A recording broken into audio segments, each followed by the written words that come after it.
Rumah itu berdiri megah di atas bukit kecil, jauh dari keramaian kota.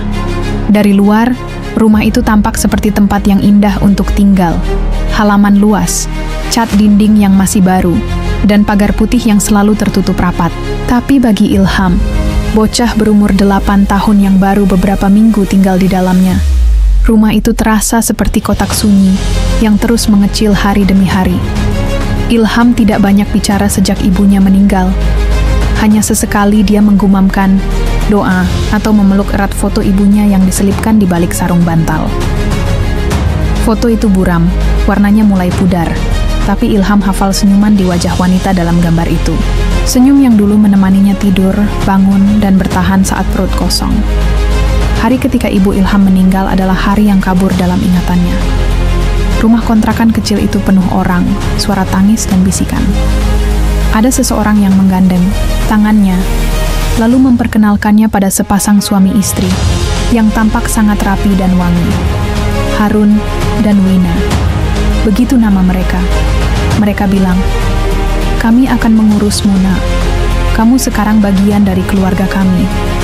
Waktu itu Ilham hanya mengangguk. Dia tak punya tempat lain, tak punya siapa-siapa. Dan saat mobil mereka menanjak ke arah rumah besar di bukit itu, dia sempat berpikir, mungkin ini awal yang baru. Awalnya begitu. Wina menyambut Ilham dengan pelukan dan membawakannya susu coklat. Harun mengajaknya melihat-lihat rumah sambil tersenyum lebar. Kamar Ilham cukup luas, dengan jendela menghadap kebun belakang. Ada mainan baru di rak. Ilham tidak tahu mainan itu untuk siapa, tapi dia berusaha tersenyum agar tidak mengecewakan mereka. Namun, hanya butuh beberapa minggu sebelum semua itu berubah. "Ilham, jangan turun ke ruang tamu ya. Mama lagi ada tamu penting," kata Wina. Suatu sore, lalu menutup pintu kamarnya rapat-rapat. Besoknya, Harun menegurnya saat ia masuk ke dapur. "Kalau butuh apa-apa, bilang aja dari kamar. Jangan keluyuran ya." Ilham bingung. Dia menurut, karena itulah satu-satunya hal yang dia bisa lakukan. Tapi makin hari, ruang geraknya makin sempit. Kamarnya dipindahkan ke loteng yang pengap dan sempit. Jendela tidak bisa dibuka. Tidak ada mainan. Tidak ada susu coklat. Hanya ranjang tipis dan lampu kecil yang kadang berkedip. Ilham mulai terbiasa dengan suara langkah kaki dari bawah.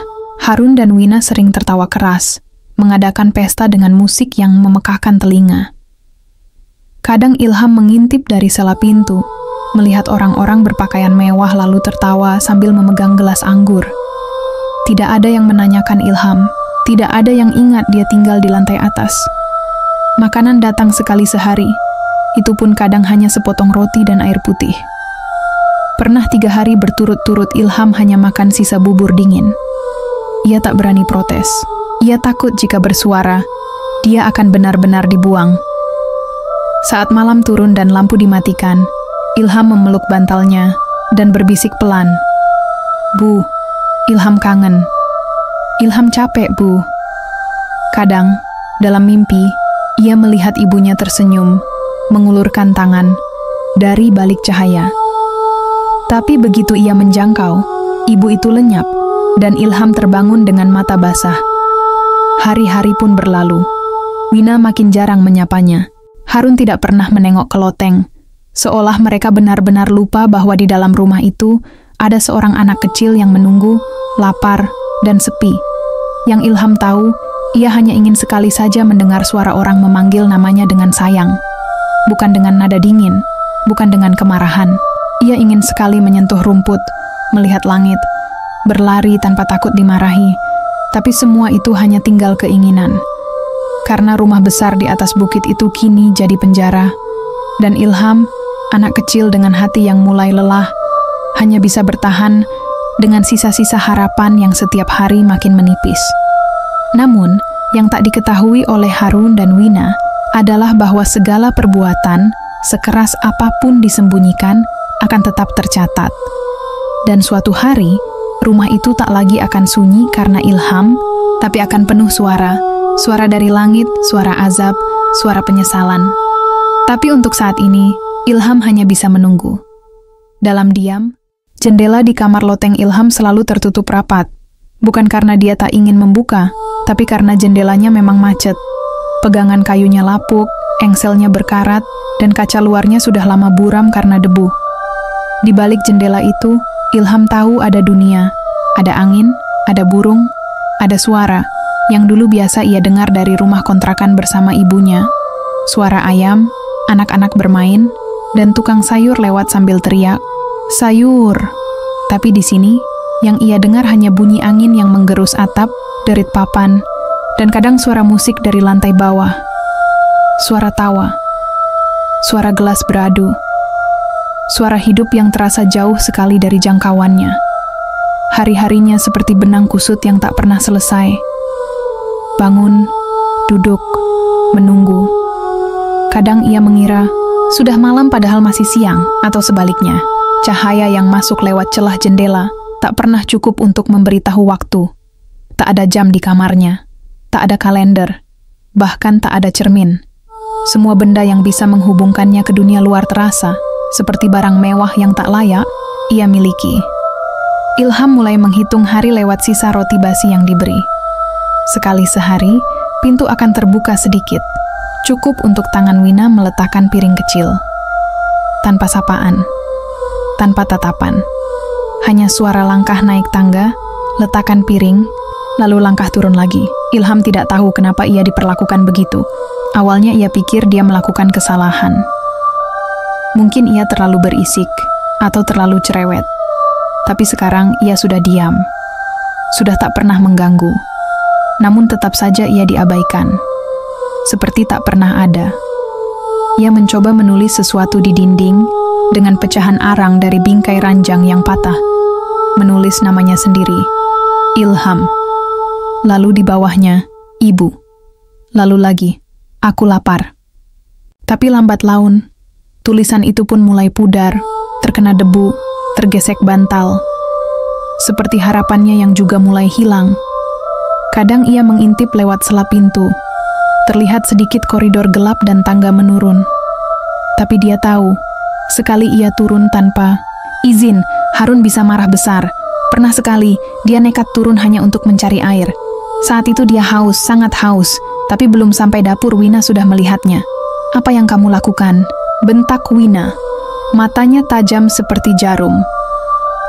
Naik ke atas. Sekarang juga, Ilham ketakutan. Ia lari kembali ke loteng. Hari itu ia tidak diberi makan. Dan sejak itu, ia tidak pernah berani turun lagi. Setiap malam, sebelum tidur, Ilham memeluk bantalnya dan membisikkan nama ibunya.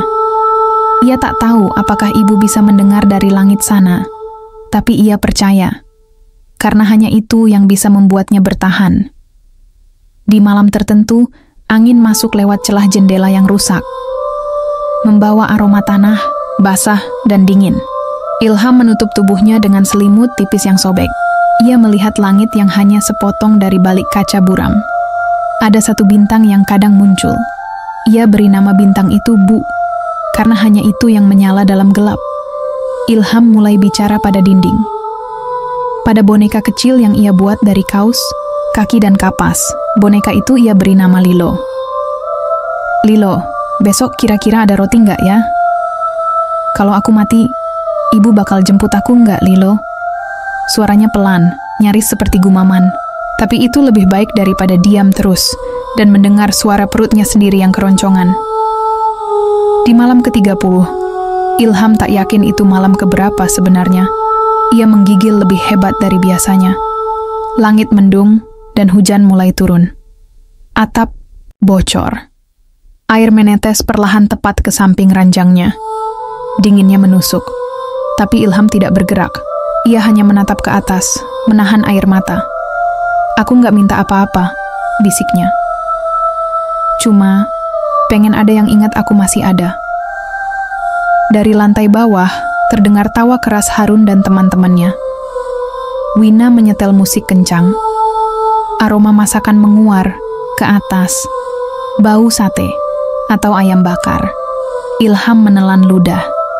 Sisa roti di piringnya sudah kering dan berjamur. Tak ada yang tahu di loteng rumah besar itu, seorang anak kecil sedang menunggu. Bukan hanya makanan, Bukan hanya udara segar, tapi juga secuil kasih. Sedikit saja, jendela tetap tertutup. Tapi di balik kaca buram itu, ada sepasang mata yang terus memandangi dunia, berharap suatu hari akan terbuka. Dan siapa tahu, mungkin saat itu angin akan membawa suara lembut yang berkata, "Ilham, ayo turun. Kamu nggak sendiri lagi." Tapi untuk sekarang, Ilham hanya bisa menatap, berharap, dan bertahan. Hari itu, hujan turun lebih deras dari biasanya. Petir sesekali menyambar langit, mengguncang rumah besar di atas bukit dengan gemuruh yang membuat jendela bergetar. Di loteng yang pengap, Ilham duduk meringkuk di sudut ruangan. Selimut tipisnya sudah basah karena bocoran dari atap yang tak kunjung diperbaiki. Bau apek dan jamur menguar dari dinding-dinding lembab. Perutnya sudah berhenti berbunyi. Bukan karena kenyang, tapi karena kelaparan itu sudah menjadi kebiasaan yang nyaris tak terasa. Ilham memejamkan mata, mencoba membayangkan roti hangat dan teh manis seperti yang dulu sering disiapkan ibunya setiap pagi. Tapi yang ia cium sekarang hanya bau tembok basah dan debu tua. Hujan yang deras membuat segalanya terasa lebih sunyi. Tiba-tiba, di antara hening yang menekan dada, Ilham mendengar sesuatu. Ketuk, ketuk, ketuk. 3 kali ketukan. Pelan, seolah berasal dari dalam dinding. Ilham membuka mata. Diam, menunggu. Mungkin hanya kayu yang memuai karena hujan, pikirnya. Tapi suara itu datang lagi. Ketuk, ketuk, ketuk. Kali ini lebih jelas. Seolah ada seseorang di balik dinding, mencoba berbicara, tapi tak bisa bersuara. Ilham bangkit perlahan. Ia menempelkan telinganya ke dinding yang lembab dan dingin itu. Tak ada apa-apa, hanya diam. Tapi jantungnya berdetak lebih cepat. "Lilo, kamu dengar nggak?" Bisiknya pada boneka kaos kaki yang ia buat sendiri. Ia menunggu lagi. Lalu, tiba-tiba, suara itu datang dari sisi yang berbeda. Seret, seret, ketuk. Seperti sesuatu yang bergeser. Seperti seseorang yang bergerak pelan di balik tembok. Ilham tak tahu harus takut atau tidak. Tapi rasa penasarannya mengalahkan rasa takut. Ia menyusuri tembok loteng, meraba bagian yang paling lembut, paling basah. Di salah satu sudut dekat jendela, ia melihat sesuatu yang aneh. Dinding bagian itu seperti retak-retak, catnya mengelupas membentuk pola. Dan entah kenapa, Ilham merasa seperti ada yang memperhatikan dari dalam sana. Malam itu, ia tidak tidur. Ia duduk sambil menatap dinding, menunggu suara itu datang lagi. Dan saat semua kembali hening, ia mulai berbicara pelan, seperti sedang mengobrol dengan seseorang yang tak terlihat. "Halo? Siapa di sana?" Tak ada jawaban. Tapi dalam benaknya, ia merasa dinding itu hidup. Seperti menyimpan rahasia. Seperti menyimpan cerita. Keesokan harinya, hujan reda. Tapi kabut tebal menyelimuti rumah itu. Udara dingin menggigit hingga ke tulang. Ilham mulai menulis sesuatu di dinding dengan pecahan pensil kecil yang ia temukan di balik ranjang. "Hari keberapa aku di sini? Aku lupa. Kalau aku hilang, ada yang bakal nyari aku nggak?" Tulisannya jelek. Hurufnya kecil dan gemetar. Tapi itu satu-satunya cara ia bisa berbicara. Ia terus menulis. Kadang menggambar wajah ibunya. Kadang menggambar rumah kecil dengan taman. Ia tahu itu hanya khayalan. Tapi dinding itu, seaneh apapun, terasa seperti teman. Beberapa malam setelahnya, suara-suara itu datang lagi. Tapi kini lebih halus, seperti bisikan. "Ham." Ilham mematung. "Ham." Itu bukan suara dari bawah. Itu bukan suara Harun atau Wina. Itu bukan angin. Itu terdengar seperti ibunya. "Bu," bisik Ilham. Hampir tak percaya, tak ada balasan. Tapi ia merasa seperti suara itu menyentuh hatinya. Menenangkannya. Membuatnya ingin menangis. Malam itu Ilham memeluk boneka Lilo lebih erat dari biasanya. Ia berbicara pada suara itu, menceritakan semuanya. Tentang rasa lapar, dingin, takut, dan rindu. Seolah dinding itu bisa mendengar. Seolah rumah itu menyimpan luka yang tak hanya miliknya. Sejak saat itu, Suara-suara itu datang setiap malam. Kadang bisikan, kadang ketukan. Tapi selalu di saat ia merasa paling hancur. Dan anehnya, suara itu memberi kekuatan. Seperti pengingat bahwa ia belum sendiri, belum sepenuhnya hilang. Namun, Ilham tak tahu bahwa di lantai bawah, Harun dan Wina juga mulai mendengar sesuatu. Malam-malam mereka tak lagi sepi. Langkah kecil, tawa samar, dan suara pintu berderit membuat Wina gelisah. Dan Harun mulai sering memeriksa kunci-kunci rumah. Tapi mereka belum sadar bahwa suara itu bukan dari luar, bukan dari mimpi, tapi dari dosa yang mereka kubur hidup-hidup di loteng. Dan di loteng itu, Ilham masih berbicara pada dinding. Sambil berharap, suatu hari nanti, suara itu bukan lagi bisikan, tapi panggilan penuh kasih. Seperti suara ibu, seperti suara kehidupan yang ia rindukan. Dari luar, rumah di atas bukit itu tampak sempurna. Halamannya luas, pagar besi hitam menjulang tinggi, dan cat dindingnya tak pernah tampak kusam. Mobil hitam selalu terparkir rapi di garasi. Tetangga yang lewat sering mengira, wah, pasti penghuninya bahagia, hidupnya berkecukupan. Tapi mereka tidak tahu apa yang terjadi di dalam rumah itu. Tak tahu bahwa di balik jendela yang selalu tertutup, ada seorang anak yang terpenjara dalam sunyi. Dan mereka juga tidak tahu bahwa Harun dan Wina menyimpan luka yang tak pernah sembuh. Harun adalah pria yang keras kepala, pendiam, dan kalau bicara suaranya sering terdengar seperti perintah. Dulu, ia anak tunggal dari keluarga berada. Waktu muda, hidupnya diwarnai ambisi dan pengakuan. Ia berhasil, kuliah tinggi, kerja di perusahaan besar, menikahi perempuan cantik, lalu pindah ke kota ini dan membeli rumah besar.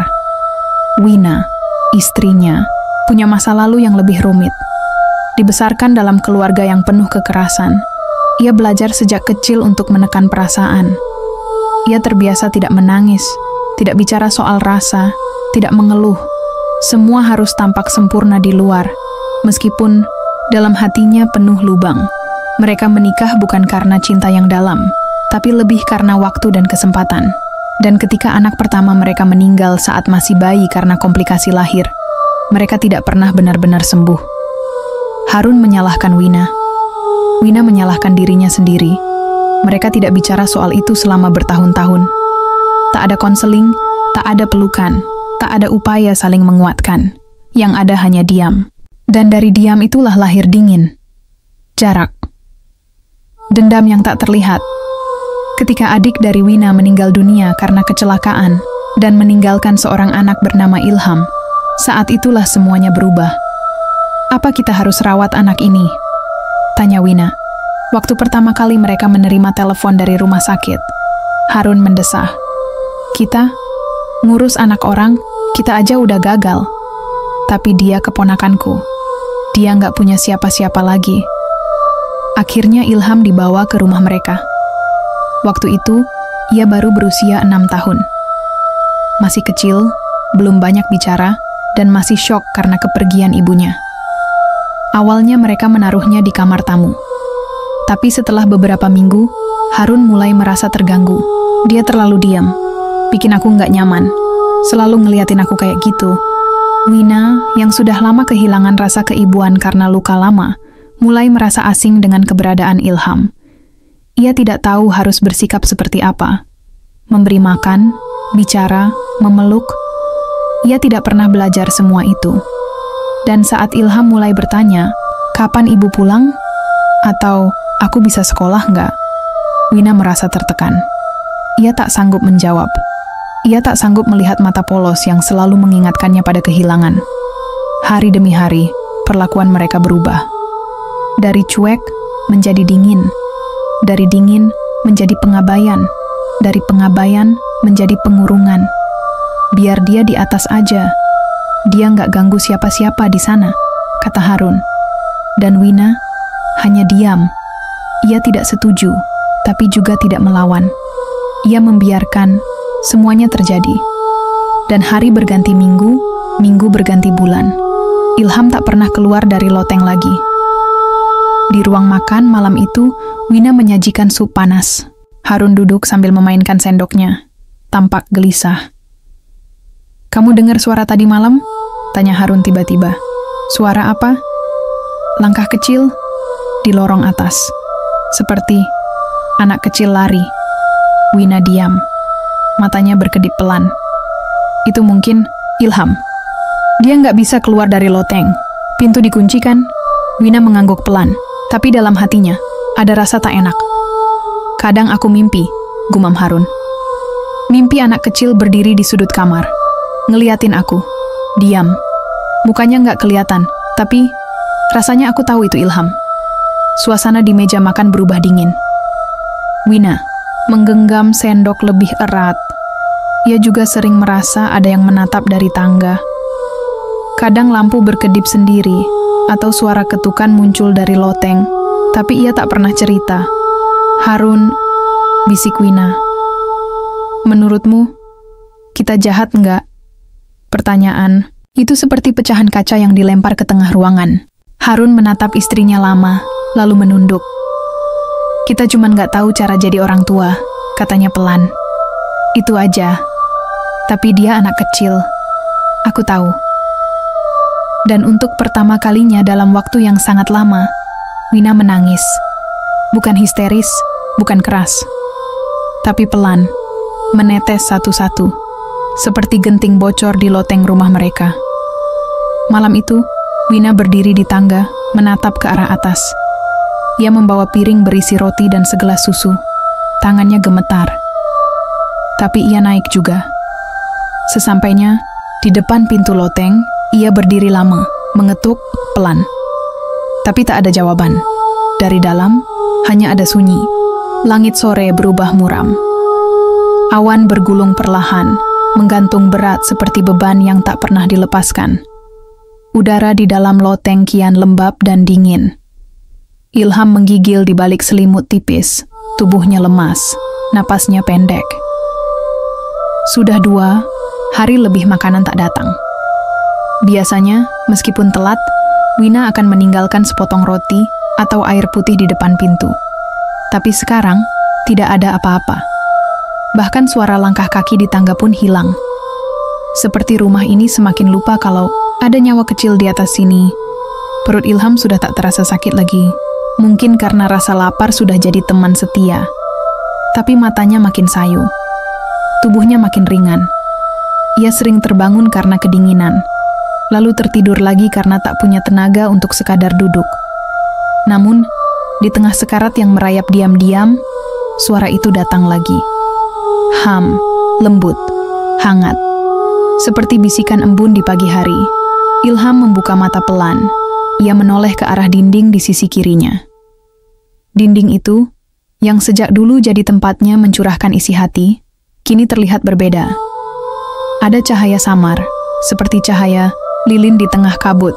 Cahaya itu membentuk bayangan samar, seperti wajah seseorang. Wajah itu tersenyum, mata lembut, rambut panjang terurai. "Bu," bisik Ilham, nyaris tak bersuara. Ia mengulurkan tangan ke arah dinding, dan untuk sesaat, ia merasa, hanya sesaat, bahwa jari-jarinya menyentuh sesuatu yang hangat. Tapi cahaya itu perlahan memudar, dan dinding kembali menjadi dingin dan keras. Di bawah, Wina duduk termenung di ruang tengah. Harun masih di kantor, dan suasana rumah sunyi sekali. Entah kenapa, sejak tangisannya beberapa malam lalu, Wina merasa ada yang berubah di dalam dirinya. Ia mulai mendengar suara tangisan dari loteng, atau mungkin hanya imajinasinya. Ia melihat bayangan kecil lewat di lorong setiap kali lampu padam. Ia mimpi buruk. Tentang Ilham duduk memeluk lututnya, kurus dan pucat, tapi tersenyum. Dan yang paling aneh, setiap pagi, ia menemukan pintu dapur sedikit terbuka.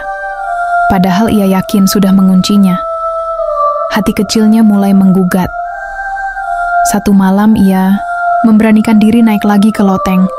Tangannya membawa sepotong roti, segelas air, dan selimut bersih. Tapi saat ia sampai di depan pintu, langkahnya terhenti. Ada bau aneh, campuran jamur, debu, dan sesuatu yang lebih kuat, seperti bau tubuh yang lama tak dibersihkan. Wina mengetuk perlahan. "Ilham, Diam. Ia menempelkan telinganya ke pintu. Sunyi. Hanya terdengar detak jantungnya sendiri yang berdetak makin keras. Ini tante. Tante bawa makanan. Masih tak ada jawaban. Dengan tangan gemetar, ia membuka kunci pintu yang sudah berkarat. Bunyi klik kecil itu terdengar seperti letupan petir. Pintu terbuka perlahan, dan cahaya dari lorong menerobos masuk, membentuk garis terang di lantai kayu. Ruangan itu gelap, dan di sudut ruangan, Ilham tergeletak. Matanya terpejam, wajahnya pucat, tubuhnya kurus nyaris tak berisi, nafasnya pelan, nyaris tak terdengar. Wina menutup mulutnya, tubuhnya gemetar, lututnya lemas. Ya Tuhan, bisiknya sambil berlari ke arah Ilham. Air matanya langsung tumpah. Ia mengguncang tubuh kecil itu perlahan. Ilham. Bangun, sayang. Tidak ada respons, tapi Ilham masih hangat, masih hidup. Wina menggenggam tangan kecil itu erat-erat. Dan di saat itulah, ia merasa sesuatu menusuk hatinya. Tajam, dingin dan dalam, penyesalan. Seperti laut yang tiba-tiba pasang, menenggelamkan segalanya. Maafin tante. Maafin tante. Ia menangis sejadi-jadinya. Di lantai loteng yang basah dan dingin. Di samping tubuh kecil yang terlalu lama diabaikan. Dan untuk pertama kalinya dalam hidupnya, ia menyadari betapa kosongnya rumah besar ini, betapa rusaknya jiwanya sendiri. Ia memeluk Ilham. Ia menangis sambil membisikkan janji-janji. Tapi janji itu terlambat. Karena saat Ilham membuka mata perlahan, pandangannya kosong. Tapi ia tersenyum. Samar, lemah, tapi nyata. Bisiknya lirih. Boleh aku ikut sekarang? Wina panik. Enggak, kamu enggak kemana-mana. Tante di sini. Tante enggak bakal ninggalin kamu lagi. Namun, senyuman Ilham sudah mengabur. Matanya menutup perlahan, dan napasnya makin pelan. Dan di dinding loteng, cahaya samar kembali muncul. Kali ini bukan hanya wajah ibunya, tapi tangan terbuka, dan suara lembut yang seperti berasal dari tempat yang sangat jauh tapi sangat dekat. Suara yang seolah berkata, "Kamu tidak sendiri. Nak, sudah cukup." Malam turun cepat, seperti selimut tebal yang menutup seluruh kota. Angin menggigit, menampar dedaunan, dan membuat ranting-ranting berderak. Di kejauhan, petir menyambar, seolah langit pun ikut marah. Harun pulang larut, tubuhnya letih, wajahnya muram. Ia baru saja kehilangan proyek besar di kantor. Amarahnya terpendam, siap meledak kapan saja. Begitu membuka pintu rumah, ia langsung disambut keheningan yang tidak biasa. Biasanya Wina duduk di ruang tengah, menonton TV tanpa suara. Tapi malam ini, rumah benar-benar sunyi. Lampu-lampu menyala, tapi terasa dingin. "Wina?" panggil Harun. Tak ada jawaban. Ia berjalan masuk, melepas sepatu, dan melempar jasnya ke sofa. Saat akan menuju dapur, ia mendengar suara langkah tergesa dari atas. Langkah kecil, tapi cepat. Seperti anak kecil yang berlari ketakutan. Harun mendongak. Loteng. Matanya menyipit. Lalu terdengar suara isakan. Sayup. Seperti suara anak yang menahan tangis terlalu lama, ia langsung naik. Pelan. Satu demi satu anak tangga berderit di bawah sepatunya. Saat sampai di lorong atas, ia mendapati pintu loteng terbuka. Lampu di dalam menyala remang-remang. Di dalam, ia melihat Wina duduk di lantai, memeluk Ilham yang terbaring lemah. "Wina?" Wina menoleh cepat. Matanya sembab, rambutnya kusut, wajahnya penuh panik. Dia hampir mati, Harun. Aku telat. Suara Wina pecah, menggema di ruangan kecil itu. Harun terdiam. Ia melihat tubuh kecil Ilham yang tinggal tulang dan kulit. Napasnya terdengar seperti desisan pelan. Nyaris habis, Harun melangkah perlahan. Lututnya tiba-tiba terasa lemas. Astaga. Dan untuk pertama kalinya dalam hidupnya, Harun tak mampu berkata-kata. Semua rasa bersalah yang pernah ia tekan, kini mengalir seperti banjir bah. Ia menatap anak itu, anak yang sudah mereka kunci di loteng seperti hantu, dan hatinya teriris. "Tuhan," bisiknya. "Apa yang udah kita lakuin?" Saat itu, lampu loteng berkedip. Angin tiba-tiba masuk dari sela jendela yang retak. Ruangan mendadak dingin. Dan dari sudut ruangan, terdengar suara ketukan. 3 kali. Pelan, tapi dalam. Harun menoleh. Cepat. Wina menggenggam tangan Ilham makin erat. Suara itu datang dari balik dinding. Dinding yang sama tempat Ilham sering bicara sendiri. Dinding tempat cahaya samar pernah muncul.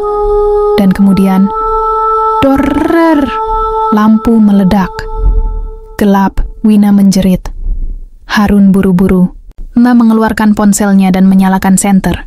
Tapi sebelum cahayanya benar-benar menerangi ruangan, ia melihat bayangan. Tinggi, diam, berdiri di sudut, menatap mereka. Bayangan itu tidak punya wajah, hanya gelap, pekat. Dan semakin mendekat, Ilham menggeliat kecil, bibirnya bergetar. Lalu dari mulut kecil itu terdengar suara, bukan suara anak-anak, tapi seperti gema, berat dan dalam. "Kalian tahu betapa aku lapar." Harun, mundur. Wina membeku. Ilham tapi suara itu bukan Ilham. Itu sesuatu yang lain. Sesuatu yang datang dari balik batas dunia. Cahaya dari ponsel Harun berkedip-kedip. Bayangan itu kini semakin dekat. Udara makin dingin. Nafas mereka berembus seperti asap. Tiba-tiba seluruh rumah bergetar. Pintu-pintu terbanting. Cermin di bawah pecah tanpa sebab.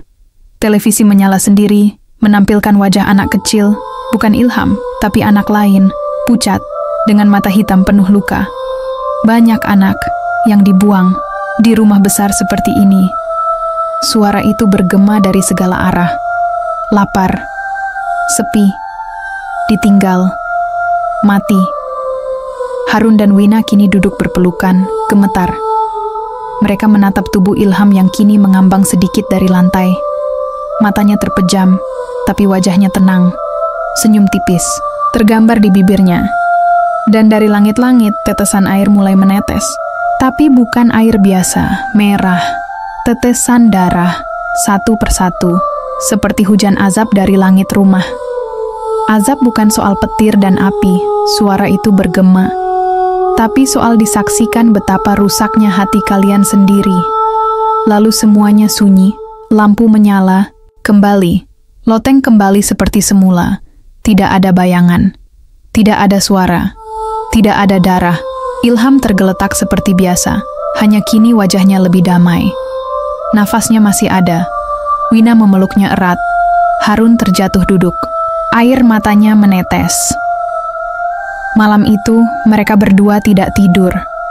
Karena malam itu, untuk pertama kalinya, mereka benar-benar melihat dosa mereka. Melihat kekosongan rumah yang selama ini dibangun dengan ketidakpedulian.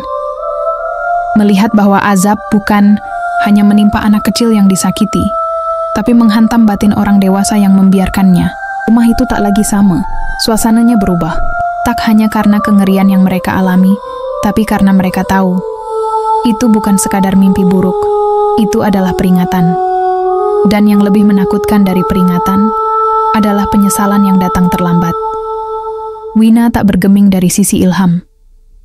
Anak itu masih lemah, sesekali mengigau dalam tidur.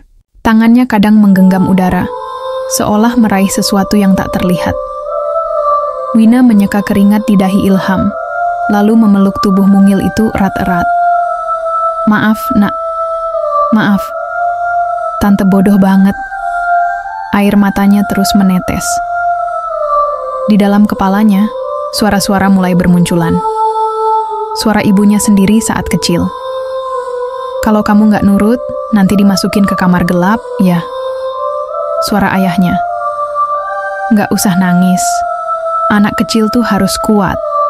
Ia sadar, luka yang ia warisi dari masa lalu, tanpa sadar ia tularkan ke anak ini. Ia tidak hanya melupakan kasih sayang, ia meniru kebengisan, yang dulu membuatnya menangis diam-diam saat kecil. Hantu di rumah ini bukan hanya arwah penasaran, tapi trauma yang diwariskan turun-temurun. Dan ia menjadi bagian dari rantai itu. Sementara itu, Harun berdiri di depan cermin. Kamar mandi. Wajahnya pucat, matanya cekung. Ia tidak tidur semalaman. Setiap kali ia memejamkan mata, bayangan itu kembali muncul. Bayangan Ilham yang kurus, tubuh yang gemetar, dan suara berat yang mengutuk mereka. Yang lebih membuatnya takut, bukan bayangan itu, tapi kenyataan bahwa ia tidak bisa menyangkalnya. Gue cuma pengen rumah ini tenang, damai, tapi damai macam apa yang dibangun dengan membungkam anak kecil. Ia teringat masa kecilnya sendiri. Ditinggal ayahnya, dibesarkan oleh ibu tiri yang selalu menuntut kesempurnaan. Tidak ada pelukan, tidak ada kata kamu hebat, yang ada hanya jangan bikin malu. Dan sekarang, ia ulangi itu. Bukan dengan kata-kata, tapi dengan diam. Dengan membiarkan, dengan tutup mata, ia memukul cermin. Retakan kecil menyebar di permukaan kaca. Dan di balik retakan itu, untuk sekilas, ia melihat dirinya tersenyum kejam. Bukan dirinya yang sekarang, tapi versi dirinya yang selama ini ia hindari. Malam kedua, Ilham masih belum sadar, tapi tubuhnya sedikit lebih hangat. Wina tetap menemaninya. Harun membawa kasur lipat ke loteng, tidur di lantai. Mereka tak berani meninggalkan anak itu sendirian. Mereka tak mau kehilangan kesempatan kedua. Tapi malam itu, gangguan datang dari dalam. Wina mulai mendengar suara tangisan dari bawah tempat tidur. Bu, dingin bu. Ia menunduk cepat, tapi tak ada apa-apa. Kemudian, suara langkah kaki berlarian di lorong. Harun keluar, tapi lorong kosong. Tidak ada siapa-siapa. Pukul 3 pagi, terdengar suara pintu depan diketuk 3 kali. Tok, tok, tok. Pelan, teratur. Tidak ada siapapun di luar. Pukul 4, TV menyala sendiri di ruang tamu, menampilkan rekaman yang seolah diambil dari kamera tersembunyi. Video saat Harun dan Wina menaruh makanan basi di depan pintu loteng, lalu tertawa pelan. Wina menangis melihatnya. Ia tidak ingat pernah tertawa, tapi tawa itu nyata dan menyakitkan. Harun, rumah ini marah. Harun tak menjawab. Ia hanya memeluk Wina dengan tubuh gemetar. Pagi berikutnya, Ilham terbatuk kecil. Matanya terbuka perlahan. Wina langsung menyambutnya dengan senyuman penuh air mata. Ham, kamu bangun nak. Ilham menatapnya sebentar, tidak berkata apa-apa, lalu menoleh ke arah jendela yang buram. Wajahnya kosong. Harun duduk di samping mereka. Hai Ham, maafin Om ya. Om jahat banget. Ilham tetap diam. Lalu, pelan-pelan, ia berkata, kenapa waktu itu nggak tolong aku? Suara itu, biasa saja, bukan keras, bukan marah, tapi mengiris lebih dalam dari teriakan manapun. Wina menutup mulutnya. Harun menunduk, menahan tangis. Ilham menatap mereka dengan mata sayu. Kalau aku mati, apa kalian bakal sedih? Dan dengan kalimat itu, Harun dan Wina tahu, luka itu tidak akan sembuh begitu saja. Luka itu nyata, dalam, tidak bisa ditebus hanya dengan tangis dan permintaan maaf. Tapi mereka juga tahu satu hal lain, bahwa mereka masih diberi kesempatan, bahwa meski dihantui, mereka belum sepenuhnya ditinggalkan. Mereka bisa memilih, terus tenggelam dalam dosa, atau mulai memperbaiki semuanya, perlahan, jujur, dan tulus. Karena azab paling menyakitkan bukan datang dari luar, tapi dari hati yang tidak pernah belajar. Untuk benar-benar mencintai, Ilham duduk di kursi kecil dekat jendela. Matanya memandangi langit yang mulai cerah, tapi tetap kelabu. Hidungnya masih kering, pipinya masih cekung, tubuhnya masih lemah, tapi matanya hidup. Setelah 2 hari tak sadarkan diri, kini ia bisa bicara meski pelan. Wina duduk di sampingnya, menggosok-gosok punggungnya dengan lembut. Harun datang membawa semangkuk bubur hangat. Om masakin sendiri, Ham. Maaf ya, telat belajar masak. Ilham menatap mangkuk itu. Lalu perlahan berkata, aku nggak lapar. Wina menahan napas. Bukan karena kecewa, tapi karena takut. Ia tahu, bukan soal bubur, tapi soal hati yang masih belum bisa menerima. Kalau Ilham mau cerita, Tante dengerin ya, bisik Wina. Ilham diam sebentar, lalu mengangguk pelan. Wina menggenggam tangannya. Sore harinya, Wina dan Harun mengajak Ilham ke halaman belakang. Untuk pertama kalinya sejak sekian lama, anak itu menginjak tanah yang bukan lantai dingin loteng. Rumput menyentuh jari-jarinya, angin menerpa wajahnya. Mata, Ilham berkaca-kaca. Dulu, aku suka main di taman sama ibu, bisiknya. Tapi ibu sakit, terus meninggal. Harun duduk bersila di sampingnya. Ibu kamu perempuan hebat ya? Ilham mengangguk. Ibu nggak pernah marah, kecuali pas aku maksa beli mainan. Tapi habis itu ibu peluk aku. Wina menarik napas panjang. Tante, bukan ibu kamu, tapi Tante salah banget udah bikin kamu ngerasa sendirian. Ilham menoleh ke arah mereka. Kenapa kalian kunci aku di atas? Aku cuma pengen bareng aja. Dengar suara, punya temen, kata-katanya membuat dada Harun seperti diremas. Karena kamu egois, kan, ucap Harun lagi. Kami pikir ketenangan rumah ini lebih penting dari suara kamu. Kami pengecut. Ilham tak menjawab. Ia menunduk, lalu mencabut satu helai rumput, memainkannya di jari. Aku tiap malam dengar suara, katanya pelan. Suara anak-anak. Kemana? Mereka bilang aku kuat. Mereka bilang mereka udah gak ada. Tapi mereka lihat aku.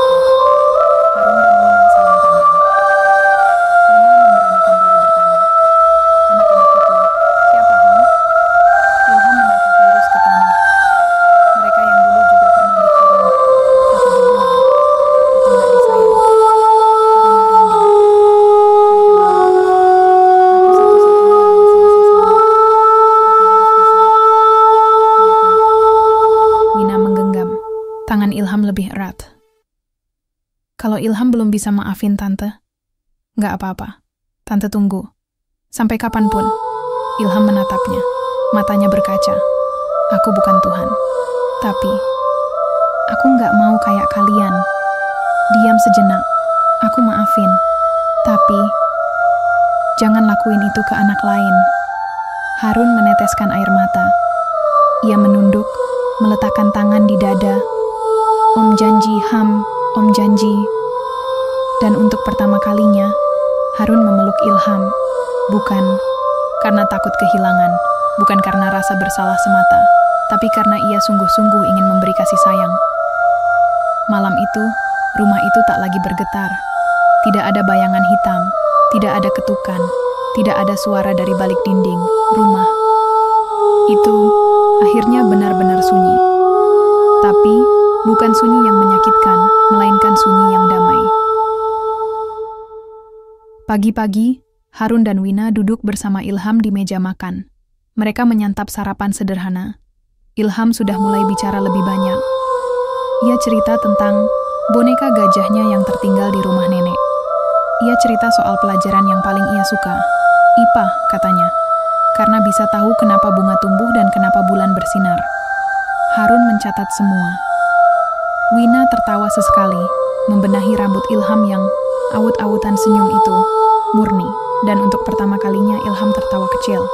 Suara tawa yang sederhana, tapi cukup untuk mengusir semua kegelapan yang pernah tinggal di rumah itu. Di malam hari, saat Ilham sudah tidur, Wina dan Harun duduk di teras. Bintang terlihat jelas. Angin hangat. Menurut kamu, kita bisa jadi orang tua yang baik? Tanya Wina pelan. Harun mengangguk pelan. Kalau kita belajar dari luka ini, bisa. Wina memejamkan mata. Aku kadang takut. Ilham nggak akan pernah lupa. Harun menjawab pelan. Biarkan dia ingat. Tapi biar dia tahu, kita juga berubah. Wina mengangguk. Karena memang begitu caranya. Luka tidak selalu harus dilupakan, tapi harus dirawat agar tidak membusuk, agar kelak menjadi pelajaran. Dan rumah ini akhirnya kembali menjadi rumah. Langit pagi mulai menguning ketika Ilham mengenakan seragam barunya. Kemeja putih yang masih agak kebesaran dan celana biru tua yang baru saja dijahit kemarin. Sepasang sepatu hitam mengilap menunggu di depan pintu, lengkap dengan kaos kaki yang dilipat rapi oleh Wina malam sebelumnya. "Siap sekolah, Jenderal?" sapa Harun dengan senyum lebar. Ilham menatapnya dengan tatapan canggung. Masih ada sekat halus antara mereka, tapi juga ada sesuatu yang mulai tumbuh. Rasa percaya yang malu-malu. "Iya," jawabnya pelan. Wina datang membawa bekal yang dibungkus kain kotak-kotak. "Ini buat di sekolah. Ada nasi goreng, sama telur dadar kesukaanmu." Ilham mengambilnya dengan 2 tangan. "Terima kasih, Tante. Itu mungkin bukan ucapan hangat yang meledak-ledak. Tapi bagi Wina, itu cukup untuk membuat matanya berkaca." Harun yang mengantar Ilham pagi itu. Sepanjang jalan, ia tak berhenti mengintip ke arah anak itu dari kaca spion motor. Ilham duduk diam, memeluk tas barunya, dan menatap keluar. "Sekolahnya nggak jauh kok. Kalau kamu suka, nanti Om ajak lihat toko buku sepulang sekolah." Ilham hanya mengangguk. Sesampainya di gerbang sekolah, Ilham turun dan menatap bangunan bercat hijau muda di hadapannya. Puluhan anak berlarian, tertawa, menyambut pagi seperti biasa. Tapi baginya, ini pertama kalinya lagi. Harun berlutut, menyamai tinggi tubuhnya. "Kalau ada yang ganggu, kamu bilang, ya. Jangan dipendam sendiri. Kamu punya hak buat didengar." Ilham menatapnya lama, lalu mengangguk pelan. Langkah kecil Ilham pun memasuki halaman sekolah. Tak ada pelukan, tak ada lambaian tangan, hanya tatapan panjang dari Harun yang seakan berkata, "Kami akan ada di sini, untukmu." Wina di rumah membersihkan loteng. Tempat yang dulu menjadi penjara, kini pelan-pelan ia ubah menjadi ruang baca. Ia mengganti tirai jendela, mengecat dinding yang lembab, dan menaruh bantal-bantal empuk di sudut ruangan. Di tengah loteng, ia meletakkan sebuah rak kecil dengan buku-buku cerita yang ia beli dari toko buku bekas. Hari itu, Wina mendirikan tempat yang tak lagi menyimpan trauma, tapi harapan. Saat Harun pulang, ia melihat Wina menempel stiker kecil di dinding. "Ruang Ilham, tempat bercerita dan tertawa." Harun tersenyum. Ia mendekat, memeluk istrinya dari belakang. "Kita mulai dari sini ya?" Wina mengangguk, menahan tangis haru. Malam harinya, Ilham duduk di antara mereka berdua, menonton film animasi sambil memegang semangkuk kecil popcorn. Satu tangan Wina memeluk bahu Ilham, dan tangan Harun menggenggam tangan istrinya. Sebuah keluarga yang tidak sempurna, tapi kini berusaha untuk saling memahami. "Om Harun," bisik Ilham pelan. Kalau aku mau manggil Om sama Tante, Ayah sama Ibu, boleh nggak?" Wina terkejut dan menoleh cepat. "Kalau kamu nyaman, sayang." "Ya tentu boleh." Harun mencium puncak kepala Ilham dengan hati-hati. "Tapi nggak harus kok. Kamu boleh pilih kapanpun kamu siap." Ilham mengangguk, lalu kembali menatap layar. Tak ada pelukan besar. Tak ada air mata haru. Tapi mereka tahu, sesuatu telah berubah. Sesuatu telah tumbuh.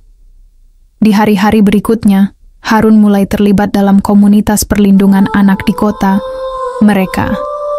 Ia mengikuti pelatihan menjadi relawan pendamping anak trauma dan mendaftarkan dirinya untuk menjadi donatur tetap di yayasan panti asuhan. Wina mulai menulis di blog kecilnya. Ia menulis tentang kesalahan masa lalu, tentang kesunyian yang menyakiti, dan tentang harapan yang bisa tumbuh dari puing-puing luka.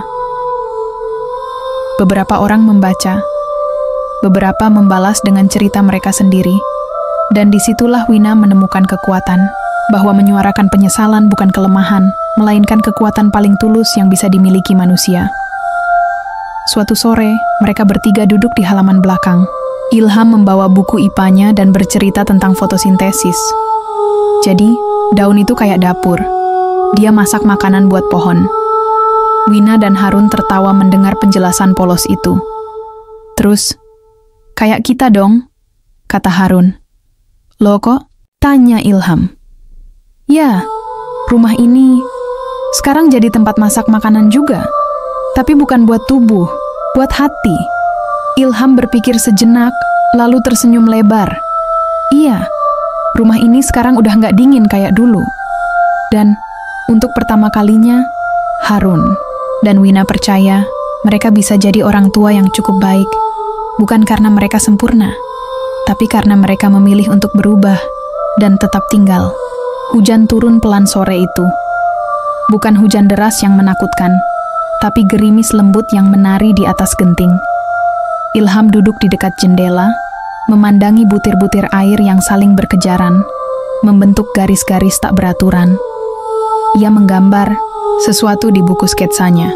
3 orang, berdiri di bawah payung yang sama. Di atasnya tertulis kecil, keluarga.